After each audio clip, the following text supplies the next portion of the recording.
የጉራጌ ማህበረሰብ ለሀገራችን የቀድሞ አባቶቹ የአእምሮና የእጁ አሻራ ውጤት የሆኑ ታላላቅ ሴቶችን ያበረከተ ማህበረሰብ ነው። እነዚህ ሴቶች ዛሬ የብልጽግና መንግስት በኢትዮጵያ ማስፋፋት መትከል የሚፈልጋቸው ታላላቅ የመንግስት እሴቶች ናቸው። ለሀገራችን ተስፋ ይሆናሉ ተብሎ የሚታሰቡ እሴቶች ናቸው። ማህበራዊና ኢኮኖሚያዊ ጠቀሜታ ያላቸው እሴቶች ናቸው። በጣም ጥቂቱን ለመጥቀስ ያህል በርካታ እሴቶች አሉት። አንዱ በጉራጌ ማህበረሰብ ውስጥ እንደ ሀገር ትምህርት የምንወስድበት እሴት የአካባቢና የራስ ንጽህና የመጠበቅ እሴት ነው። የጉራጌ ማህበረሰብ ቤት አሰራሩ፣ እንስሳት አተካከሉ፣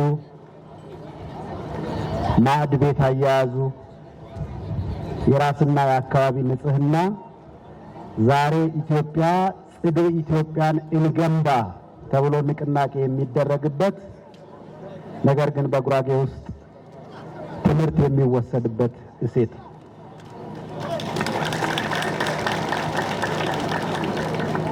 ቅድም እንዳነሳው መንደሩን የሚኖርበትን ቀየውን እንዳለ ወስደን እናስመዝግብ ብንል በዓለም ሊመዘገብ የሚችል ቅርስ ነው። የቤት አሰራር ጥበቡ፣ የእንስሳት አተካከል ጥበቡ፣ ሌላው ይሄ በዘመናዊውም ዘመናዊ የቤት ግንባታ ባህል ምንጭም በተመሳሳይ መንገድ እዚሁ ነው። ሁለተኛው በኢትዮጵያ ውስጥ ዛሬ ልንማርበት የሚገባ እጅግ ታላቅ የሚባል እሴት ተባብሮና ተደጋግፎ የመኖር የማደግ እሴት ባለቤት ነው የጉራጌ ሕዝብ። ዛሬ ዘመናዊ ሆነው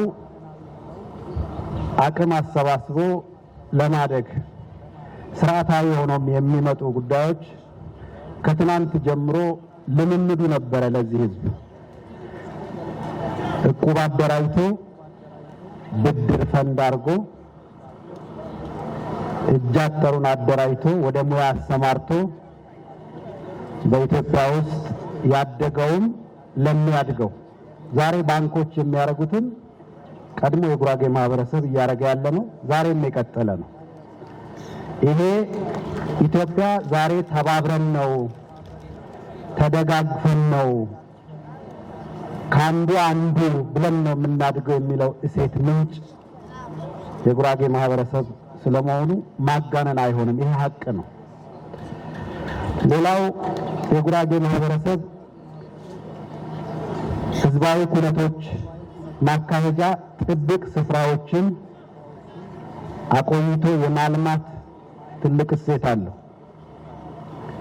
ዛሬ በኢትዮጵያ ከተሞች ህዝባዊ ኩነቶች ማካሄጃ እያልን የምንቸጋገርባቸው ከተማ ላይ የተገነቡ ቤቶች አስፍተን ሌላ የህዝባዊ ኩነቶች ቦታ ብለን የምንለፋው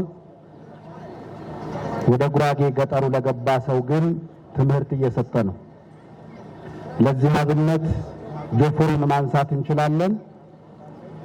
ይህንን የብልጽግና መንግስት የገጠር ኮሪደር የሚባል በኢኒሼቲቭ የተቀረጸ ታላቅ ንቅናቄ በገጠር እያካሄድን ነው የምንገኘው። ይሄ ሲጀመር ጅምሩ የኢኒሼቲቭ ጅምር የተጀመረው በማዕከላዊ ኢትዮጵያ ነው። በማዕከላዊ ኢትዮጵያ ክልል ይሄ ኢኒሼቲቭ ሲጀመር ሁለት መሰረታዊ ጉዳዮች ስላሉት፣ አንዱ ቅድም እንዳልኩ ቤት አሰራራችን፣ ጓሮ አያያዛችን፣ የአካባቢና የግል ንጽህናችን ተጨባጭ ምሳሌ ስላለ ነው፣ ልምዱ ስላለ ነው። ይሄ ልምድ ዳብሮ ለሌሎቹ እንዲሰፋ ነው። ሁለተኛው ደግሞ ቅድም እንዳነሳው እዚህ ክልል ውስጥ ለአክስቱ፣ ለአጎቱ፣ ለወላጆቹ ቤት መስራት ሌላም ጋር ሆኖ እጅ አጠሮችን የመደገፍ የደለበ ባህላዊ ስርዓት ስላለን እነዚህ ሁለት ምክንያቶች ናቸው ለኢኒሼቲቭ ማዕከላዊ ኢትዮጵያ እንዲመረጥ ያደረጉት። ስለዚህ በዚህ ሂደት ውስጥ አንዱ አብነታዊ ዛሬ ከፍ ብሎ ወደ ቅርስነት ለማሳደግ እየተሰራ ያለ የጉራጌ ጆፎራ አለ። አንዳንዶቹ ቦታዎች ያሉት አጠቃላይ እኛ ካስቀመጥናቸው ስታንዳርዶች በላይ ናቸው። ስለዚህ ህዝባዊ ኩነቶች ማካሄጃ፣ ሰው ወጥቶ መተንፈሻ፣ መመካከሪያ፣ መገናኛ ቦታዎች፣ ጥብቅ ስፍራዎችን የማቆየት እሴት ለጉራጌ ማህበረሰብ ልምዱ ነው፣ ባህሉ ነው።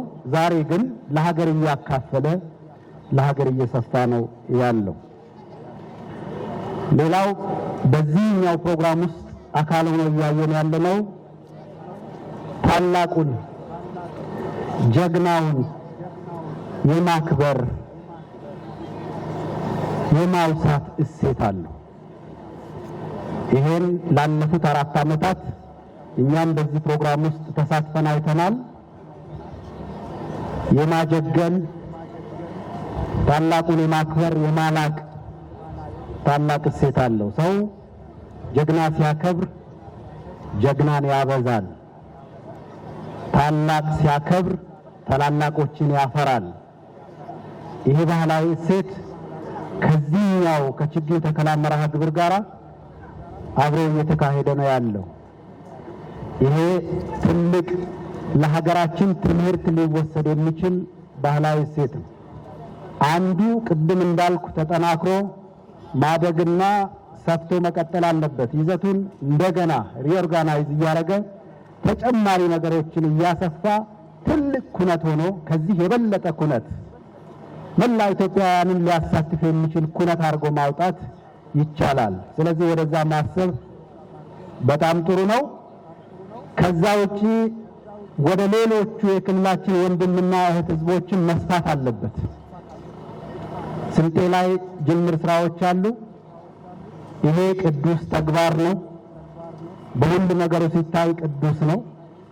ስለዚህ ይህን ቅዱስ ተግባር ሌሎቹን ተምረው የማስፋት ስራ አብረን መስራት ይገባናል።